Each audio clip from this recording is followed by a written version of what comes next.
আপনারা কয়দিন হলো ভাই? এখনো তো একটা মাস হয় নাই, সামান্য কয়টা দিন দিয়েছে।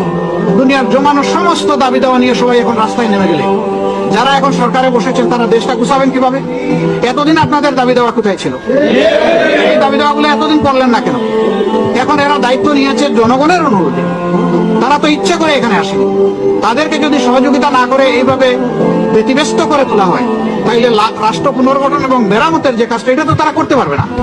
এখানে সকলের দায়িত্বশীল আচরণ আমরা আশা করি। যার যার দাবি আছে একটু ধৈর্য ধরেন, 15.5 বছর যদি ধৈর্য ধরতে পারেন, 2-1 মাস একটু ধৈর্য ধরেন, ওনারা একটু গুছিয়ে আনুন, তারপরে আপনারা স্বাভাবিকভাবে নিয়মতান্ত্রিক ভাবে আপনাদের দাবিগুলো তুলে ধরেন। কিন্তু সেইটা করতে গিয়ে আপনারা সচিবালয়ে ঢুকে পড়বেন, আপনারা বিশৃঙ্খল অবস্থা সৃষ্টি করবেন, এটা তো দেশের জনগণ মেনে নেবে না। আপনারা কি দেশের জনগণের বিপক্ষে দাঁড়াতে চাচ্ছেন? এরকম যারা দুঃসাহস দেখাবে জনগণ কিন্তু তাদেরকে ক্ষমা করবে না। আমরা আশা করবো যে তাদের সকলের শুভবুদ্ধি